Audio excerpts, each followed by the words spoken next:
All right, so now that we have our first text, which was basically, oh, it happens. There we are, which is basically this, and it's going about 10 seconds. I'll vary that up. Let's make it just a little bit longer, right about there. So about 10 seconds for what I want. This will be the template for other text, but right now I want to create that house, that spooky house that was there. So first I'm going to import that image in, and the image is really large. Um, the image is actually about 2000 by 2500 or something like that. And so the reason I'm doing it that big is because I might decide that I want to blow it up bigger than the resolution of my actual scene. That way I can zoom in and it's going to be really clean. So I can always shrink down a larger image, but scaling it up is where it falls apart. So I'm not going to scale it down in another program because I want to keep it high res. And since I'm going to be using it kind of independently inside of here, what I want to do is just drag it in to a composition. And if we look, our composition settings are actually up 2500 by 2000. So it's actually scaled to the size of the image. Okay. But that's okay because we're going to put it in our actual composition, which is smaller. We'll just have a lot of breathing room. And I'm just going to rename this composition house. Okay, so I want to do a couple of things with this. The first thing is I want to mask it so that I can crop out all this background. The second thing I want to do is it's supposed to be creepy nighttime, and this is just too bright and too happy. So I'm going to make it dark blue, kind of showing like nighttime. And then the final thing is I want to illuminate or appear that the some of the lights are turning off and on or doing stuff so that I can see like, oh, there's something going on, there's somebody home kind of deal. Okay, so we've got our composition here. And I'm going to, let's zoom in a little bit. And I'm just for the sake of not having too long of a video, I'm going to do a quick mask right around this guy. So, oops, you know what? And let's get a little more organized in here. I'm going to make a new folder, call this one images, rename my folder or my image to house.jpg, and drag it in the images folder. Oops. Just keeping, and as I continue, I will be organizing. So let's put the spooky wave in the sounds, and we're just cleaning things up as we go along. Okay, so let me mask this out real quick. I'm going to go to my pen tool, and on this image, now, if it was going to be really close and really, I'm trying to get it like movie quality, I would take more time, but I'm just going to kind of rush through it. So what I'm going to do is just left mouse click. I'm going to zoom in a little bit. Control, I'm just moving my mouse scroller and just going to start to outline. Hold down space bar, left mouse to move around. So if I was doing like, oh, it's supposed to be this tight and stuff like that, then I'd worry about it, but I'm not going to worry that much because it's going to be shrunk down most of it. So I'm not going to worry about little things like this. And I just want to get primarily the silhouette of the house. I can always go back and like, oh, let me move this a little bit. Just remember before you start again, click on the last one, and then you can start going again, and it's not going to create a brand new one. So I'm looking for those really sharp 90-degree angles. Oops, let's move you over a little bit. Or, just at least the sharp ones.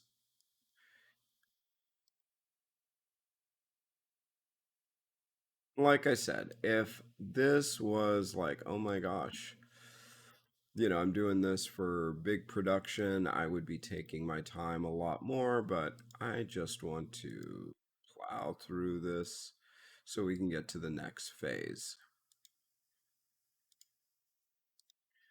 Oops, move you down just a little bit, at least be consistent. Bam. I'm going to feather this, so it doesn't have to be perfect, and the way I'm going to do it is, once again, not, um, it's going to be very small. I'm not going to stress over it. And oh man, it's a pixel off. What will I do? Let me just go through here. So I'm probably taking a little more time than I need to, but let's speed things up. And you can see I'm just clicking along.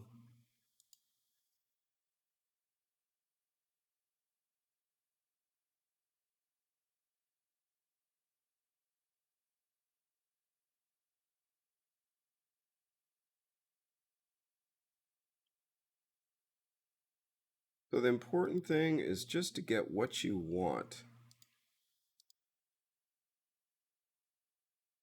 Just going to rush this part.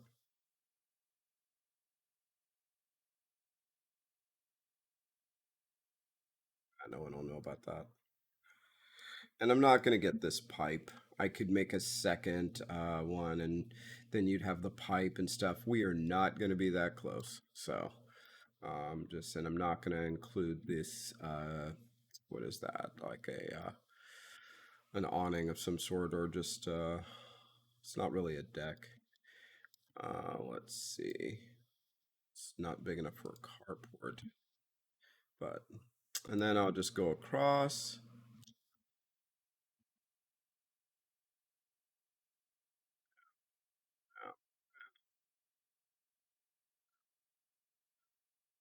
And close it up. Boom. And now it's masked. Yay. And that's good enough for what we need. Now, the next thing I need to do, so that is my mask, is go to here.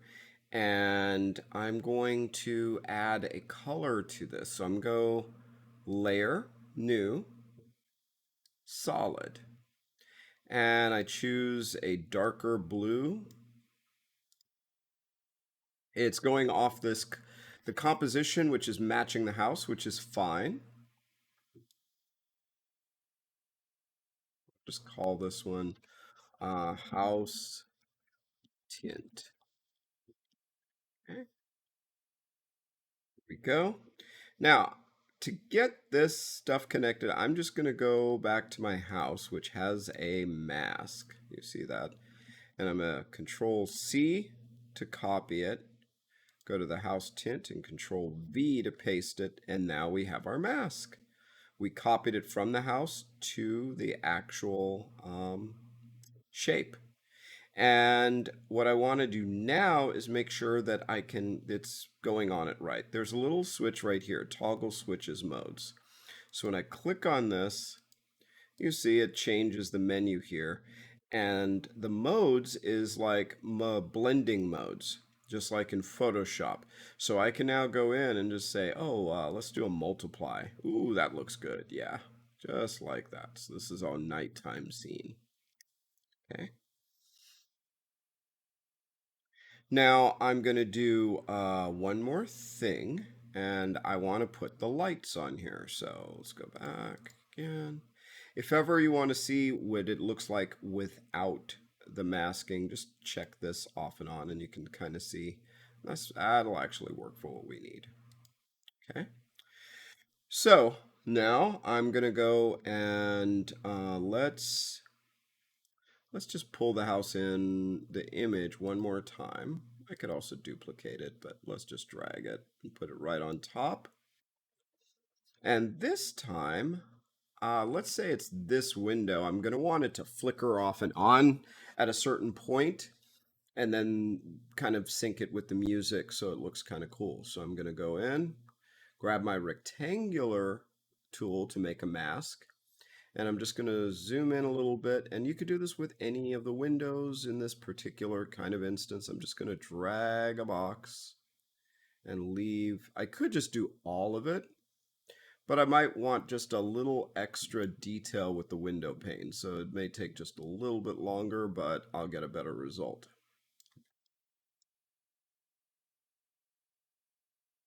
And I'm getting a little bit of the frame because I want the light to bleed a little bit coming from the windows. So just a little bit. And once again, we're going to feather this anyway. Now, for the sides, I'm going to do the same, but watch this. I'm going to drag out from here to where the bottom right is. Do the same. Right. And when I do this, what I'm going to do is go to my arrow, click on this edge, and just pull it down to taper it. See?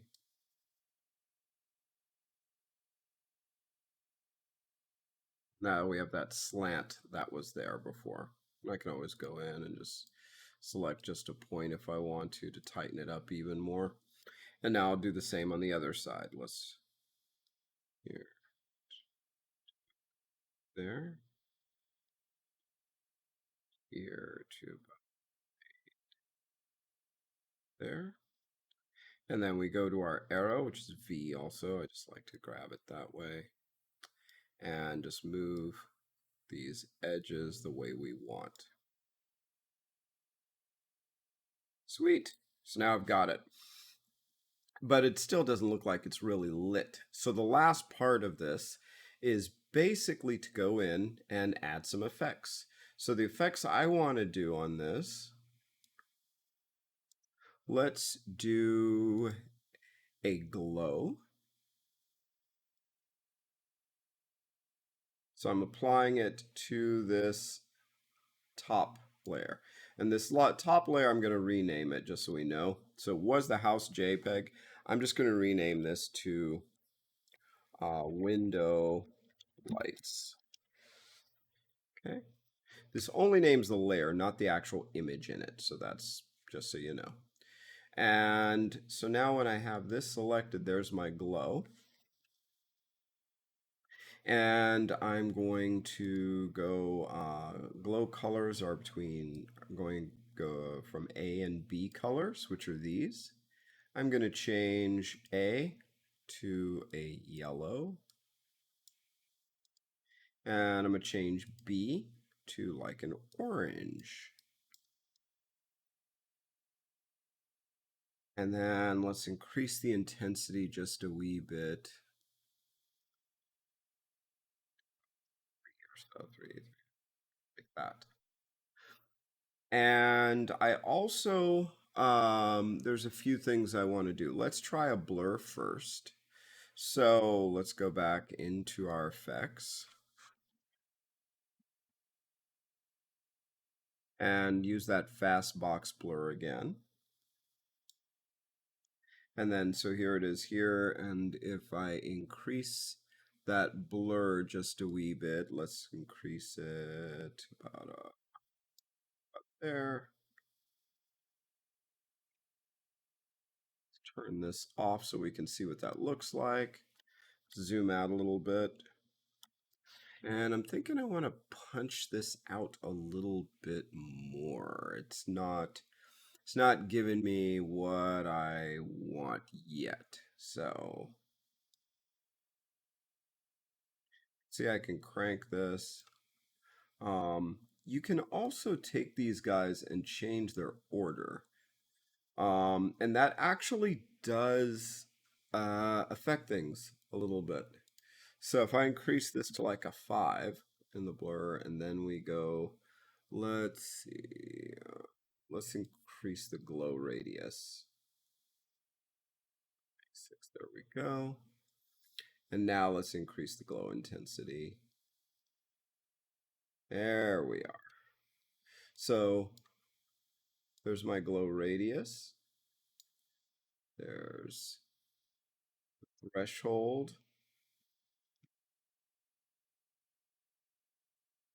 But now we can kind of tweak things out a little bit based off of, let's drop the iterations down to about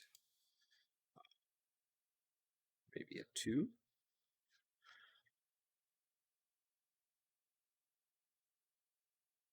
Cool, cool. I'm digging it. So we could see this and just imagine now if I were to turn on hit T for opacity and just have it, kind of turn on a little bit off and on. And really, it just depends on what it is I'm trying to do. You know, how blurry do I want it? How bright do I want it? How creepy? Um, and just kind of play from there to what you want. So I guess the last thing would just be potentially animating this light. That is it. So what I'm going to do for this one is all I have to do is key the opacity. So let's say it's going to start off.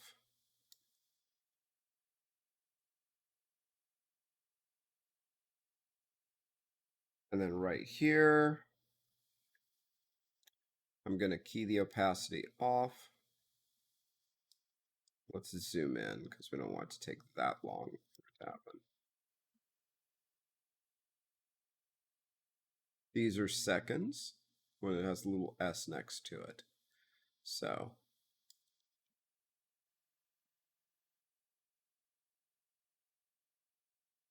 turn it on all the way. Bam. Let's just see what that looks like.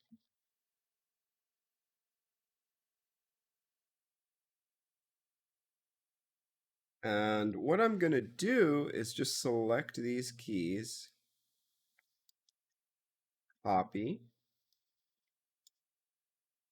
paste.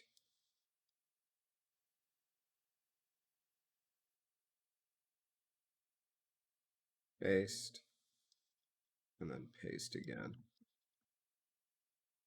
Maybe extend out the last one. So we have a situation like this.